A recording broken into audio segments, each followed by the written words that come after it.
Welcome to a brand new episode of the Clear to Send podcast. This is your host, Francois. And today on the show, we have Greg Ennis, which, is kind of a legend in the Wi-Fi world. So we'll come to that in a bit. But we have, the pleasure to have him on to talk about the book he wrote on the history of Wi-Fi. So we'll chat with him a little bit to understand a little bit, how he come up to the idea and writing this book. May make you guys aware of the book because it's actually a really interesting book if you're in the Wi-Fi world, and then have a chat about Wi-Fi with him. So, Greg, welcome to the show. Thank you, Francois. Glad to be here. Thank you for accepting the invitation. I met you in person this week at the WWC conference in Toronto, and it was lovely. You're a very kind person, I have to say. After everything you've done, it's amazing. So thank you very much for your time. It was real nice meeting you in person too, Francois. So, Greg, we usually when we have guests in the podcast, we like to ask them, how they got started with Wi-Fi. For you, I guess it's a little different because you kind of started Wi-Fi. So I guess my question for you would be more, how did you get introduced to the wireless world, I guess, and the wireless side of networking? I know you talk a little bit about it in your book, but maybe you can give us a little bit background of, how you got started, and then maybe a little bit background also on your career and what you did throughout these years and your work you did with Wi-Fi. Sure. So when I started as a young engineer, the first company that I was working for was a company called Sytek, Sytek. And they were one of the leading companies in the land, or they developed into, not when I joined them, but a couple of years later, we had developed into one of the leading companies in the local area network industry. So we're not talking about wireless local area networks, mm-hmm. These were cabled. And the technology that Sytek was focused on, in contrast to Ethernet, was so-called broadband technology, which means using cable television cable as the medium for the transmissions.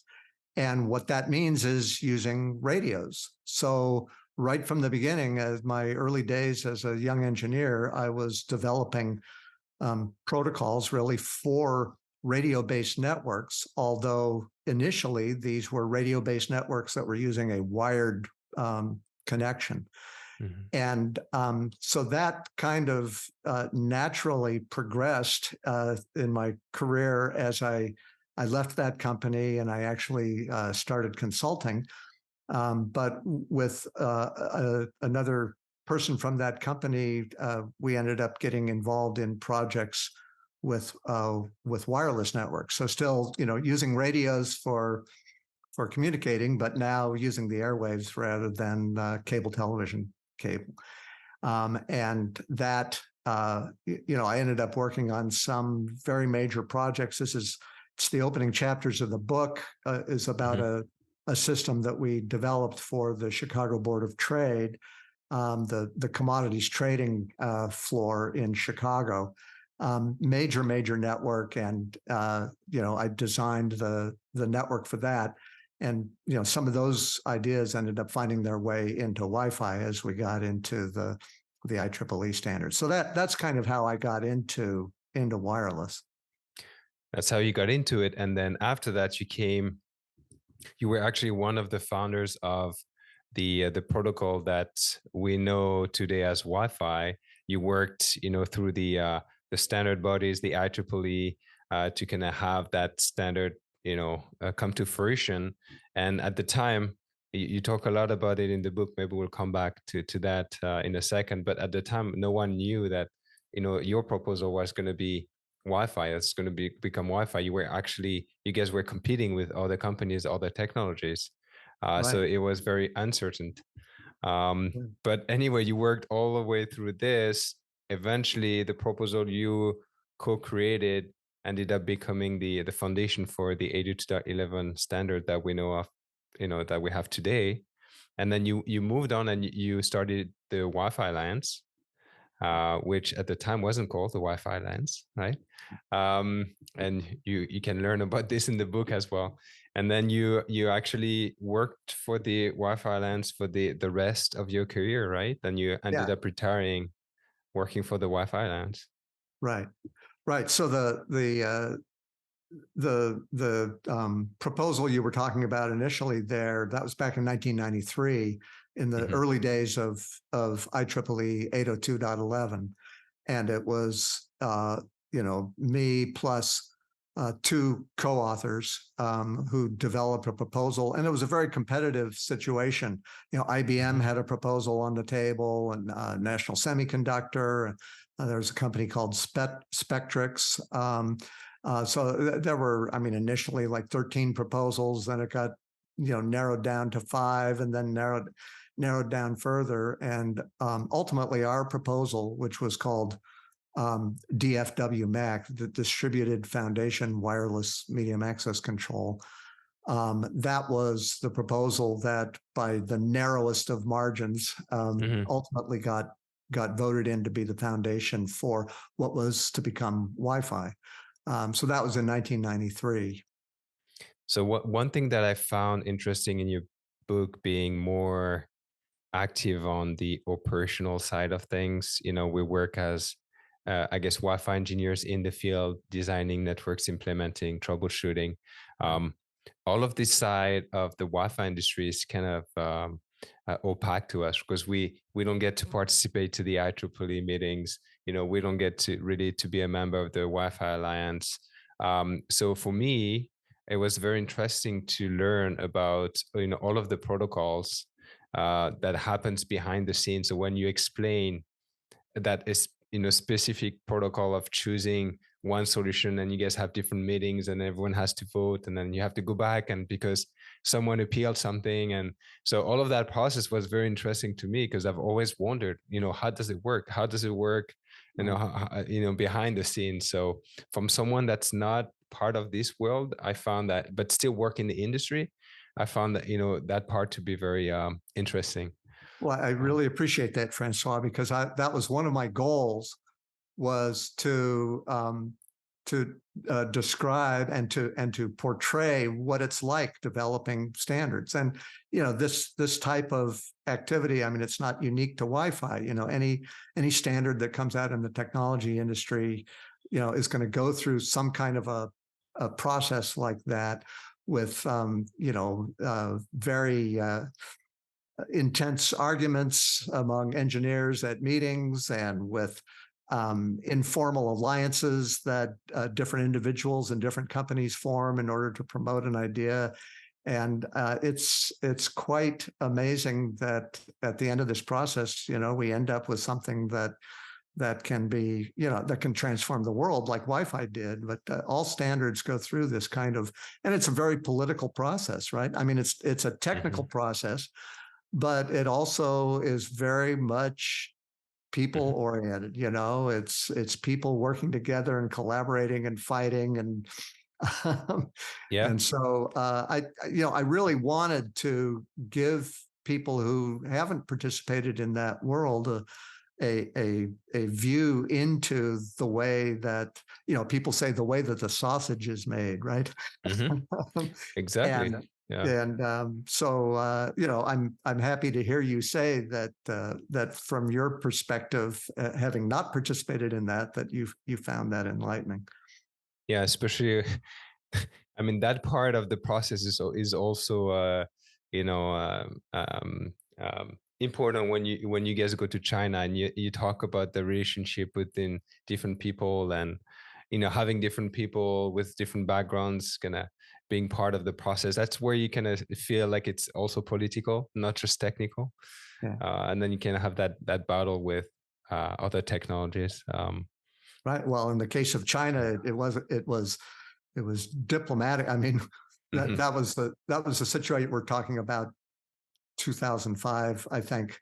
And this is a couple of chapters in the book, mhm. because it was a major focus for the whole Wi-Fi industry during that period. But the Chinese government, influenced by various forces within the Chinese industrial sector were trying to get a Chinese national wireless LAN technology established as the standard in China, as opposed to Wi-Fi.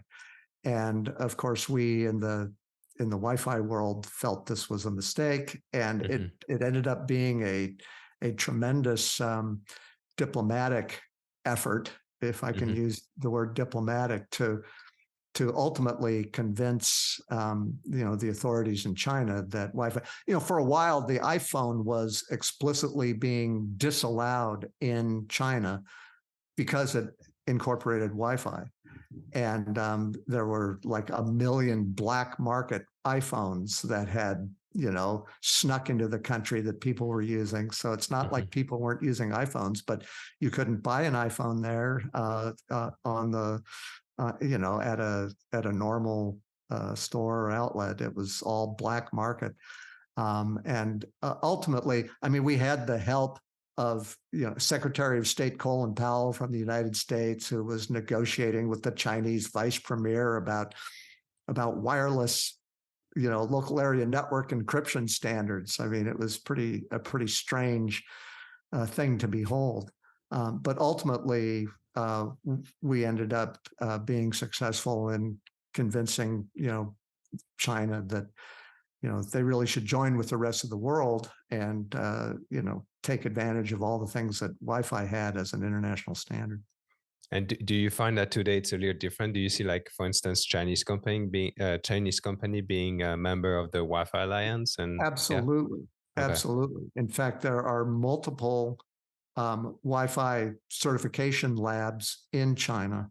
I mean, this is the program that we started back with the founding of the Wi-Fi Alliance in 1999, was to set up this interoperability certification program, and that gets managed via a network of test laboratories all over the world. India, Japan, Europe, U.S. But I think today there's multiple such labs in China certifying, Wi-Fi certifying products that are being developed by Chinese manufacturers, both for the export and the domestic market there. So yeah, Wi-Fi has a big presence in China now, and I think everybody's happy with it there. Yeah. Okay, so let's talk about the book. I have it right here. This is your book. It's called Beyond Everywhere, and the subtitle is How Wi-Fi Became the World's Most Beloved Technology. And it's pretty much a book on the history. It's your history mainly, but you go through the history of Wi-Fi and how everything kind of came up to be. The first, and I'm guessing you started to write this when you retired. Maybe you can correct me if I'm wrong. Well, so yeah, that's true. I started to write it when I retired. To write it, yes. But I have been thinking about this book since the early 2000s. Okay. I mean, even at the time we formed the Wi-Fi Alliance and things started to look like they were going to take off, I pretty much knew, this is an interesting story. This is an interesting story that I think is going to be appreciated, not just techies, not just by the Wi-Fi industry, but more generally, anybody who works in technology, but also the general public, because it's a technology that impacts everybody's life. Everybody uses it, and it's actually a very, it's a way more interesting story, I think, than people would suspect. Like the opening chapters about the Chicago Board of Trade. I mean, that network that we developed back then was being, the Chicago Board of Trade was being forced to develop that network by the U.S. federal government as a result of an FBI sting operation that uncovered corruption among the traders on the trading floor. And so the federal government required, they indicted people and put people in jail. But the most important thing that happened as a result of that was the federal government requiring that they replace their handheld, their manual trading system, Hmm. where The they cards, were right? writing things down on paper cards with a network of handheld wireless trading terminals, and so that actually had a major impact on ultimately the designs that we incorporated in Wi-Fi as things progressed. So that's just an example of a part of the Wi-Fi story that, Hmm. I mean, it's an FBI sting operation with an undercover agent, and people, I mean, now that they have the book, they'll realize that there's that kind of thing going on behind the scenes in the Wi-Fi story that they might not have been aware of before. Yeah, it's not just like all techie stuff. They can relate, the general public can relate to a few things in the book. So you mentioned, the operation with the FBI, but you also talk about Steve Jobs and how Steve Jobs plays a role in Right. history of Wi-Fi. People don't really, I didn't know that personally. So it's I Oh, think you also have stuff that the general public can definitely relate to in the book. right. So Steve Jobs, I mean, that was a major event for us. When I say us, the people in the beginnings of the Wi-Fi industry, when Steve Jobs announced Apple's support, Apple's introduction of what was being called at the time Airport. I don't know. Maybe Mhm. Apple still uses that Yeah, that yeah, branding they for. do for some Uh, stuff. Yeah. yeah. But so, I mean, that was a major event for us for a number of reasons. I mean, one is that the he was announcing a $99 price for this. That was, a good $100 less than what other Hmm. companies were selling Wi-Fi adapters for laptops. And so that established a new price point that everybody had to compete with. And of course, everybody did. Everybody succeeded in that, driving the price down. And that just, had the net effect of, expanding the Wi-Fi market substantially in the early days. But also, Apple isn't shy about doing proprietary technology, right? Hmm. And so when they announced this, we were very worried that Apple might be taking this new IEEE 802.11 standard and tweaking it somehow to turn it into an Apple specific thing. And so that was a significant worry right at the beginning. But it was just like 7 weeks later, Apple ended up joining the Wi-Fi Alliance and committing to having it be totally in sync with the standard, and to actually put their products through the Wi-Fi certification program that we had established. So so that was a major thing.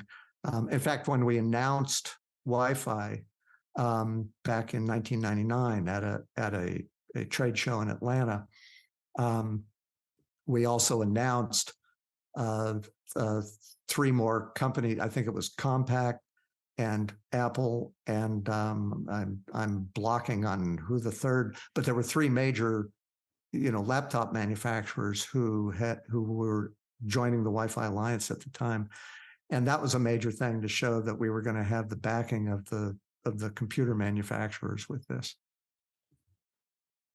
Awesome. So you decided to write the book. I was going to ask you why did you write the book, but I think you can answer that question already. So Yeah, let me just sure. expand on that a bit, because um, I realize that I have had the privilege of a somewhat unique vantage point in the Wi-Fi industry, Hmm. because I was there in the very early days, there in the IEEE battles that ultimately resulted in the IEEE standard that became Wi-Fi. But then, I was right there at, when, me and several colleagues, we formed the Wi-Fi Alliance. And right from the beginning, I had the technical leadership position in that organization. And then I retired, 16 years later as VP of technology for the Wi-Fi Alliance. And so that spans, 25, I mean, now it's 30 years, but, um, and I realized I had this privilege of this front row seat for this story from the very beginning all the way through to the 2016 timeframe. And so, it was almost like I felt an obligation to all my friends in the Wi-Fi industry to tell this story Mhm. because I was probably the best person to do it. So did you do that process alone, or did you meet with some of your colleagues to kind of go over a few informations? Oh Because I was yeah, wondering, yeah, while reading the book, it's a lot of things. I don't know how you remembered everything. yeah. Well, I have a photographic memory. Uh, Okay. no, yeah, I had. There were, I don't know, it was 7 or 8 of my colleagues from the Wi-Fi industry, spanning that whole time period.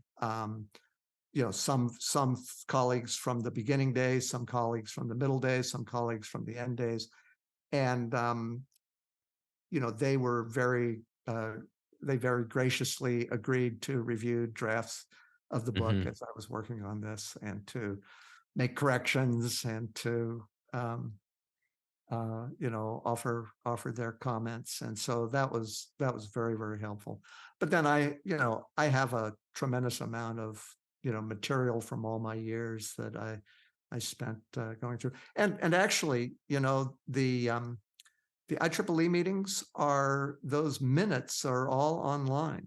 And Hmm. so I could go back to a particular IEEE meeting in 1993 and dig up the minutes. And back at the time, it was almost like a court reporter, tracking conversations word for word. And so, um, it was relatively easy to reconstruct the battles and the arguments and the things people were saying and the results Hmm. of different votes and all of this.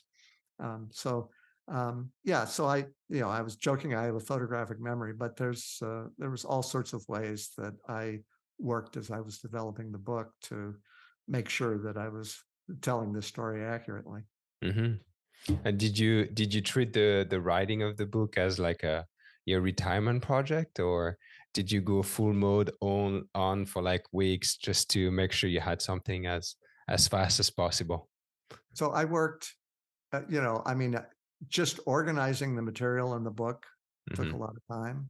Yeah. Um, I pretty much knew what the outline of the book was going to be pretty early, but then it was filling in all the details as far as organizing the materials.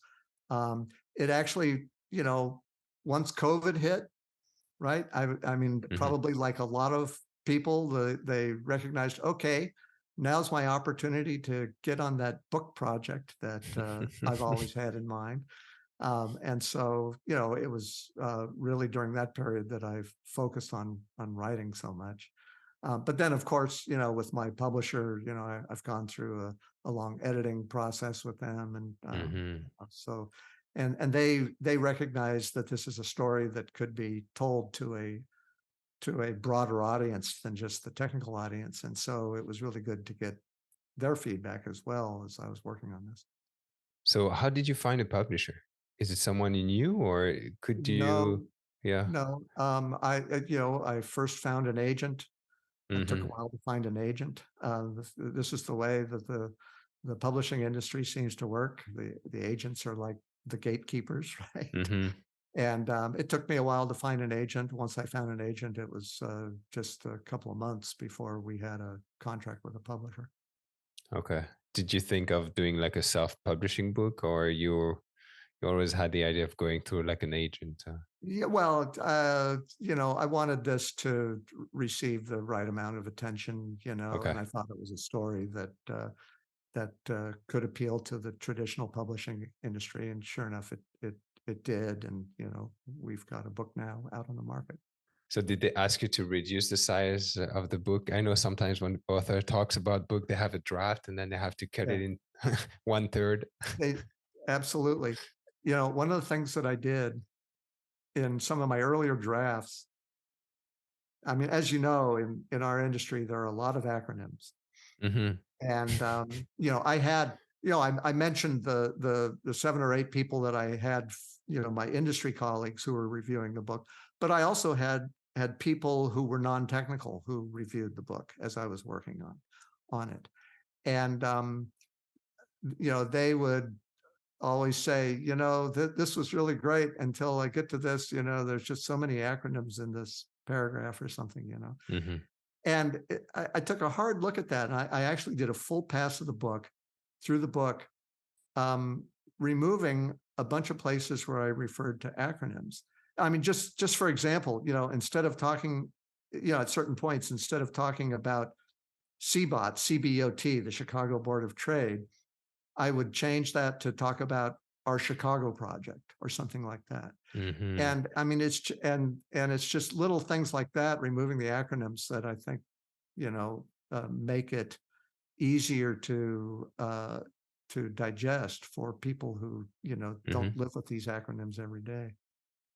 The acronyms that was funny was the DFW Mac, because you Right. go through the story of how you guys came up to this, and it actually Right. reminded me of a time I was at university. We had to do like a team project, and we had to find a name for our team, and it was just the three of us chatting. At the time it was MSN.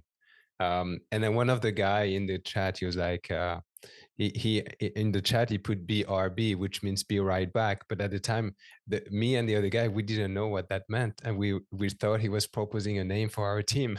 So while he was gone, we were like, "Oh, that's a great name. Let's just use this." And then when he came back, he's like, "Okay, we can do that." So maybe you can tell the story about how you guys came up to DFW Mac, if you Right. if you So want.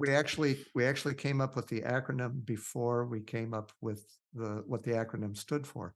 So this was with my two co-authors on that proposal, and this was before we had finished the proposal. But my two co-authors were Phil Bellinger, who's working for a company called Zircom, and then Wim Diepstraten, who was working for NCR. And at the time I was working for Symbol Technologies. I mean, all three of those companies were major players in the brand new wireless LAN industry back then. But so it was a very, very contentious um, series of votes over the months leading up to the final selection among these competing proposals. And at the end of one of the IEEE meetings, the chair of the MAC committee, he said to everybody that his fondest wish is that the people who have competing proposals, when they fly back home, they will just by chance meet up at the Dallas-Fort Worth airport, and they'll get together and have a beer while they're waiting for their flights, and they'll decide to merge their proposals into a single proposal. So we had actually, our three companies had actually already decided that we were going to do a merged proposal. And so, but we decided to kind of take off on this comment about meeting up at Dallas Fort Worth Airport. So we decided to call it DFW Mac. And then we thought about it, and it turned out that the words for that acronym made perfect sense. The Distributed Foundation Wireless Medium Access Control. And so that ended up being the name. That acronym, um, like several years later, it got named by Byte Magazine as one of the worst acronyms of the past 20 years. But of course, they didn't know that there was a A joke story behind behind it, yeah. it. Right. Maybe they'll change the category and Yeah. put it into the best acronym ever. Right. Uh, and the DFW Mac never ended up in the standards, right? Well, I mean, the specification of it The certainly did. I mean, specification, yeah. basically, our proposal document ended up becoming the first draft of what was going to be what became the MAC protocol for Hmm. Wi-Fi. The name, I mean, people still used that name for maybe a couple of years um, after that time. In journalists or academics would refer to the DFW MAC protocol. But it very quickly became, the IEEE 802.11 MAC protocol. And so Hmm. that's what it's been ever since. And you talking about names, you left the Wi-Fi Alliance before they started renaming the version of Wi-Fi, right? That's right. And I was Maybe. very happy to see them do that. That Okay. was long overdue. So that's what the question I was about to ask you is, how did you feel about them renaming the version of Wi-Fi? Because I know some people in the industry, they didn't really like it. They were very attached to their IEEE naming convention, but Right. um, I guess you Right. have a different view on that. Well, I mean, of course, the IEEE naming, I mean, when we came up with the brand name Wi-Fi right at the very beginning of forming the Wi-Fi line. Well, I mean, like you mentioned before, we weren't the Wi-Fi Alliance at the time because we didn't even have the name Wi-Fi picked yet. Hmm. So the name of the organization initially was the Wireless Ethernet Compatibility Alliance, WECA, WECA. But we knew we needed to come up with a consumer-friendly name for this technology and for these products because IEEE 802.11b high rate wireless LAN. I mean, that just wasn't going to cut it out with the Hmm. general market. So we came up with the name Wi-Fi. But then, and originally it was just 802.11b. That was the version of 802.11 that the initial Wi-Fi was. But then we got into A and G, N, and all of this. And so, the Wi-Fi Alliance struggled with, okay, how do we denote all these different variants? And it was a struggle for a while to incorporate all that within the name Wi-Fi. I mean, fortunately, backwards compatibility has always been there, and so and also dual band products, became the standard way of incorporating the 5 gigahertz, and so some of the problems of distinguishing all these different variants of IEEE kind of took care of themselves. But still, I mean, for me, I thought it was great to come up with the, Wi-Fi 4, Wi-Fi 5, Wi-Fi 6, and now heading up to Wi-Fi 7. I Hmm. think that was a great move.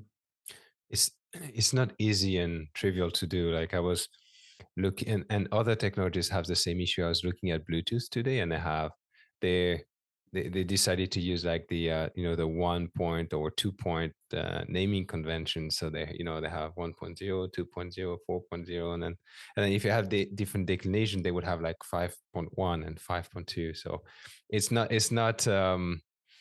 an easy problem to find. Uh, and because of the complexity of it. And then with Wi-Fi, it's even more complex because you have traditional Wi-Fi that we use and every day. But in the standard, you also have things like 60 gigahertz, Wi-Fi defined. You have kind of other. It's the same standard, but it's kind of other technologies and maybe other pieces of hardware and other use cases. So it's kind of hard to find like one name that will just fit everything. So Yeah. yeah, it's not easy. Anyway, I think everyone now is used to the naming, the Wi-Fi, 5 and 6, 7. The Yeah. the I mean, 6E was, yeah, yeah, I think the 6 gigahertz stuff is just going to become a standard part of all yeah, Wi-Fi offerings. yeah. And so, I think the fact that the products incorporate, dual band and tri-band, it Hmm. kind of is a matter of course. Hmm. I think that simplifies things quite a bit. Yeah. Okay, so for the book, I had a couple of questions for you related to the process. Do you like now that you're done? Do you feel that the journey was worth it? Like, what did you learn from writing this book? Oh, the journey was absolutely worth it. I mean, I've been very, very um, happy with the reaction that my friends in the Wi-Fi industry have Hmm. had to the book.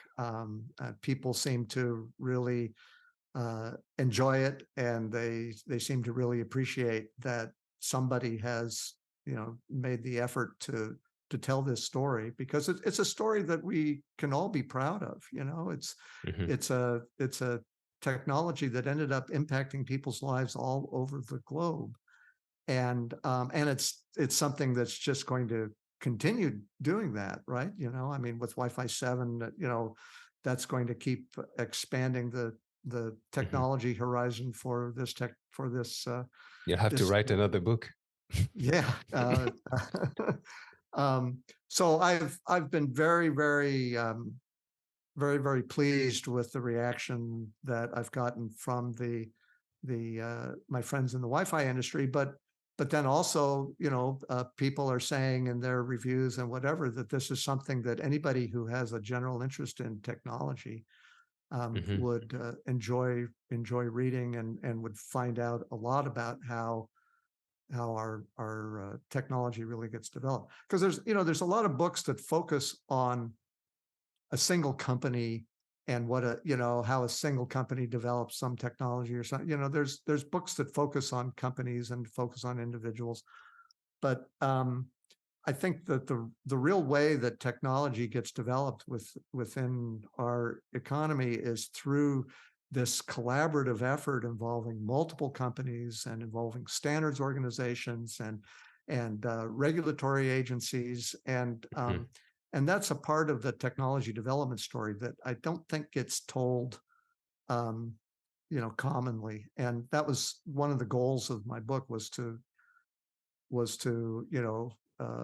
portray that in a way that the general public might get an appreciation for all of the collaboration and competition that goes on behind the scenes in order for these things to really hit the market and be successful.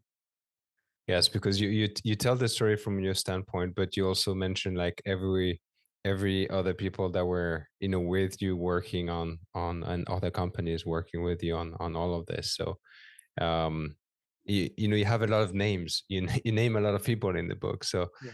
people probably also appreciated the fact that you're telling the full story. So yeah, you're right. I actually, the first time I read the book, I listened to the book using Audible. Is that something that you wanted as well, having like the audio version available? Oh yeah. And I'm amazed. A lot of people are getting the Audible version and enjoying it. Hmm.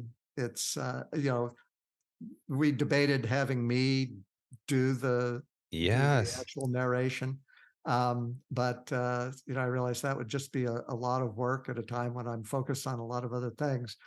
And we decided to get a professional narrator, Steve Marvell, and he does a great job. He has Hmm. a beautiful speaking voice, and at the end of the process, he was very um, happy to have done it. I mean, he wrote me and said how he was honored to tell this story that he didn't really know what the story was before he did this, but now he recognizes that it's a story of technology that really impacts everybody's lives, Hmm. and he was honored to do it. So yeah, so that's great that that's out, and I've had a lot of people tell me they've really enjoyed the audio version. Yes, the that's usually I'm not a big reader, so that's usually how I consume my books. The Audible is amazing for me. I get Uh-huh. to read, but sometimes when I like the book, I buy it as well, and then I kind of reread it, on my own or with Audible, looking at the book, so you can just listen to the reader. I actually really enjoy it when the reader is actually or the author is actually reading. But in your case, I at the beginning I actually thought the reader was the author. Thought It's it was, only yeah. down the road that I realized it wasn't you. So it wasn't too much of a big deal. Um, but and something that's also nice in your book that I really appreciated is all of the little fun fact that you mentioned. Um, and I discovered today, looking at your website, that you actually have a fun fact page on your Mhm. website. Right, I So you do. have different fun facts about Wi-Fi. So I'll put a link in the show notes if you guys are interested. You guys can check it out, and you see the Apple, the Steve Jobs hula hoops. Right. I forgot how you call it, but Yeah. Hula hoop. hula hoop picture. So it's pretty interesting. Um, so what do you do these days? Do you have any other projects apart from going to conferences? Do you just relax, or what's the future looks like for you? Yeah, well, so I'm trying to make sure that the book gets as wide an audience as possible, Okay. and so thank you, Francois, for giving me this opportunity to talk to people here. Yeah, so that, but the major effort of writing the book is now over, and Mhm. um, you know, since you've read and listened to the book, you know that. Music plays a big part in my life, and so Mhm. I'm looking forward to getting back to more music. But You played jazz, right? I play jazz, right? Okay, Right. interesting. I've never really liked jazz, so maybe you can change Yeah. my view on it. Interesting. Okay, Greg. Well, thank you very much for your time.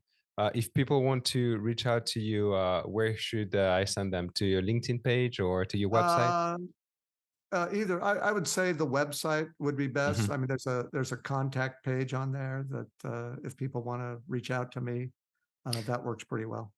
And then on the website also there's a link to your book. You guys can get it on Amazon or Audible if you prefer the audio version.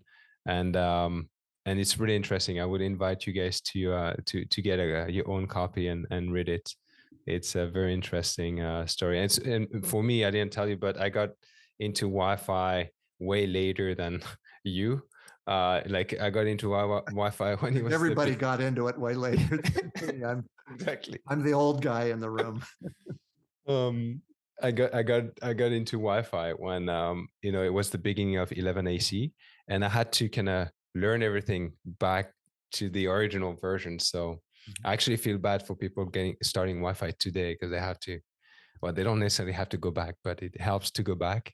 So they have a lot to catch up back on. But it was interesting to me to kind of learn about the early days of Wi-Fi because today it's everyone uses it. It's kind of like everywhere. It's a given that Wi-Fi is there, it's working, and people are using it. But when you read the book and you go through the early days, you just realize how you know some minor decisions or sometimes just made it the way it is today, but it could have been something else. So Right. sometimes it was just like a little thing that just made it happen. So Right. it's Yeah, amazing. so the subtitle of the book, it's beyond everywhere how Wi-Fi became the world's most beloved technology. And Hmm. so that subtitle, it's not just a story about the technology, it's about how it became what it is today, Hmm. meaning universal. It's got this universality aspect Hmm. to it of it's in every device, it's in every country, it's in every environment. Hmm. um, and that's you know having Wi-Fi achieve that level of universality. It wasn't just about the technology. It was about other Hmm. things going on within the industry, within the Wi-Fi Alliance, within IEEE, within China.